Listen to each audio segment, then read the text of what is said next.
कोलकाता के RG medical college की lady doctor के साथ जो अपराध हुआ उसे कोई भूल नहीं सकता है।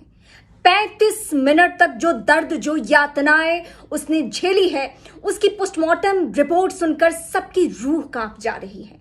लेकिन अब हमारी सीबीआई की एक्सपर्ट टीमें यह पता लगाने की कोशिश में है कि उस वक्त आरोपी के जहन में क्या चल रहा था, उसके दिमाग की स्थिति क्या थी।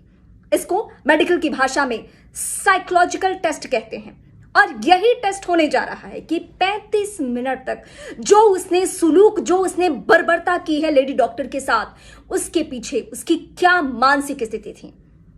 यह समझने के लिए सीबीआई की जो एक्सपर्ट टीमें हैं वो कोलकाता में हैं और वो पता लगाने की कोशिश करेगी कि किस तरीके से उसने हैवानियत की है। उस वक्त जब ये टेस्ट होगा, साइकोलॉजिकल टेस्ट, उस वक्त एक लाई डिटेक्टर भी लगेगा कि जो आरोपी संजय रॉय बता रहा है वो सच है या नहीं, या फिर से वो गुमराह करने की कोशिश कर रहा है। हालांकि उसके रसूख को हम सबने देख लिया है। उसे बचाने के लिए सरकार के स्तर पे, प्रशासनिक स्तर पे किस किस हद तक जाया गया है, ये सवाल हम नहीं बल्कि परिवार के लोग भी उठा रहे हैं हमारे साथ साथ। और सवाल ये अहम है कि क्या इस टेस्ट के जरिए, साइकोलॉजिकल टेस्ट के जरिए, ये खुलासा हो पाएगा कि सिर्फ एक आदमी वहां मौजूद नहीं था बल्कि कई और लोग भी थे, जिसको लेकर शंका जाहिर की जा चुकी है। पुख्ता सबूत इससे जुड़े हुए नहीं मिले हैं, लेकिन इस एंगल से भी इस जांच प्रक्रिया को आगे बढ़ाई जा रही है। तो आज ये टेस्ट जो होने जा रहा है वो बहुत महत्वपूर्ण टेस्ट है और जिसका इंतजार परिवार के साथ साथ उन तमाम लोगों को है, उन तमाम देश के डॉक्टर्स को है जो लेडी डॉक्टर के लिए रोज ना सिर्फ आवाज उठा रहे हैं, कैंडल जला रहे हैं, बल्कि वो पूछ रहे हैं कि क्या अपने कार्यस्थल पे भी कोई महिला सुरक्षित नहीं है। जिन डॉक्टर्स को भगवान का दर्जा दिया जाता है, क्या उनके साथ भी इस तरीके से जघन्य अपराध हो सकता है?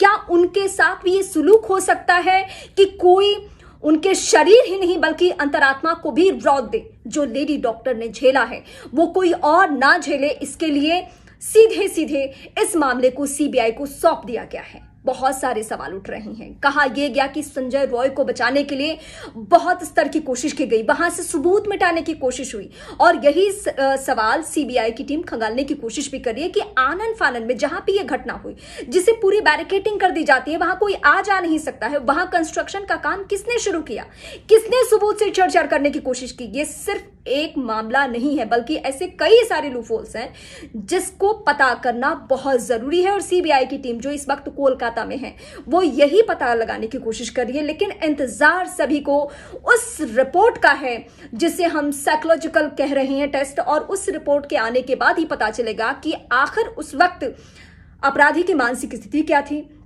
जो आरोपी है उसने क्या क्या कबूल किया है, और इसके अलावा अगर वो झूठ बोल रहा है तो उस वक्त लाई डिटेक्टर मशीनें भी लगी होंगी।